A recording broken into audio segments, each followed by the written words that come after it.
ya? Make yourself complete. Hai, perkenalkan aku Lay your hand on me. Kamu bingung pemilu ini mau pilih siapa? Atau bosan dengan pemilu yang gitu-gitu aja? Nah, kita punya cara untuk menarik partisipasi Gen Z dalam pemilu. Nah, sekarang aku akan kasih tahu ke kalian sedikit tentang apa itu pemilu.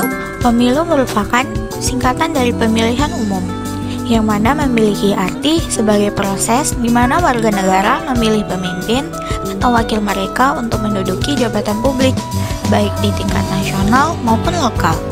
Pemilu adalah salah satu cara utama dalam sistem demokrasi untuk menentukan siapa yang akan menjalankan pemerintahan dan membuat keputusan penting terkait undang-undang, kebijakan, dan regulasi. Ada beberapa jenis pemilu yang biasa diselenggarakan. Yang pertama, pemilu presiden, yaitu dengan memilih presiden dan wakil presiden sebagai kepala negara dan kepala pemerintahan. Yang kedua, pemilu legislatif, yaitu dengan memilih anggota parlemen atau Dewan Perwakilan Rakyat yang berfungsi untuk membuat undang-undang dan kebijakan. Yang ketiga, pemilu kepala daerah, yaitu dengan memilih gubernur, bupati, atau wali kota yang memimpin di tingkat daerah atau kota. Pernah nggak sih kalian berpikir kenapa partisipasi Gen Z itu penting dalam pemilu? Partisipasi Gen Z dalam pemilu itu sangat penting karena Gen Z mempunyai peran kunci dalam membangun suatu masa depan negara. Nah, berikut ada alasan kenapa partisipasi Gen Z itu penting dalam pemilu. Yang pertama, ada jumlah pemilih yang besar. Gen Z akan memiliki jumlah pemilih yang besar dengan sekitar 40 juta orang yang akan berhak memilih dalam pemilu tahun 2024. Kedua, masa depan negara ada di tangan mereka. Gen Z adalah generasi muda yang akan menjadi pemimpin dan penggerak utama di masa depan. Dengan partisipasi dalam pemilu, Gen Z dapat mempengaruhi kebijakan yang akan mempengaruhi masa depan mereka. Yang ketiga, ada perspektif yang segar dan relevan. Gen Z tumbuh di era digital dengan akses informasi yang lebih luas sehingga memiliki perspektif yang berbeda dan segar tentang masalah sosial, ekonomi, dan politik. Dengan partisipasi mereka bisa mendorong perubahan yang lebih relevan dengan zaman dan aspirasi mereka. Yang ketiga, Selanjutnya yang keempat, keterlibatan dalam media sosial.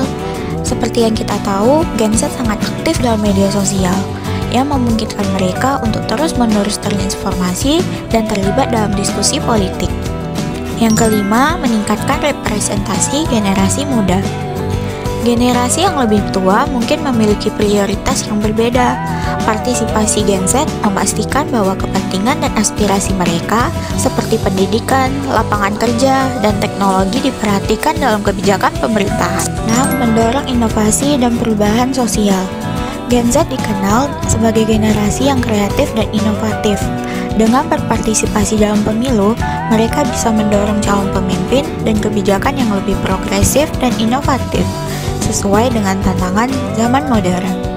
Yang ketujuh, menghindari pengabaian hak suara. Ketika Gen Z tidak menggunakan hak suara mereka mungkin mengabaikan kesempatan untuk menentukan arah negara mereka. Seperti yang kita tahu, Gen Z lebih tertarik pada dunia game dan media sosial. Jadi mereka tidak tahu nih siapa yang akan mereka pilih. Nah, tantangan Gen Z tersebut memberikan dampak loh. Yuk kita simak. Jika kita memilih untuk tidak berpartisipasi, kita memberikan ruang bagi orang lain untuk menentukan masa depan kita. Kebijakan yang diambil mungkin tidak akan mewakili kepentingan kita. Pemimpin yang terpilih mungkin tidak sepenuhnya memahami kebutuhan atau keinginan masyarakat luas. Akibatnya, aspirasi kita tidak tersampaikan. berikut bentuk-bentuk cara seru untuk menarik partisipasi Gen Z dalam pemilu. Yang pertama itu ada pemilu dengan virtual game. Nah, Gen Z itu kan tertarik banget sama game, apalagi setiap harinya mereka banyak meluangkan waktunya untuk bermain game.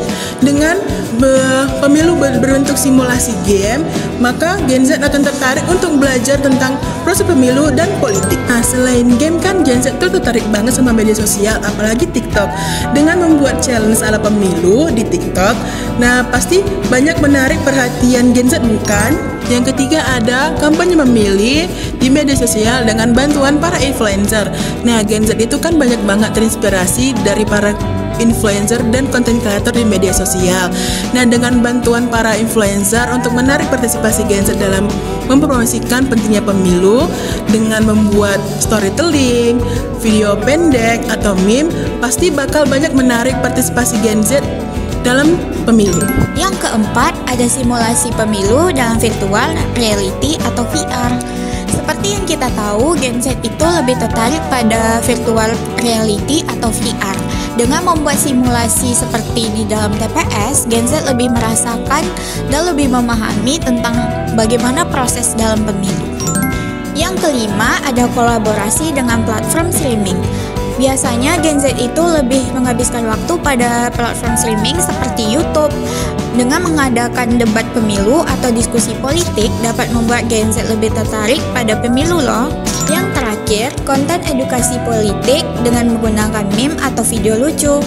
Meme merupakan bahasa di kalangan Gen Z. Dengan membuat konten politik dalam bentuk meme atau video lucu dapat mengedukasi Gen Z tanpa terasa berat atau formal.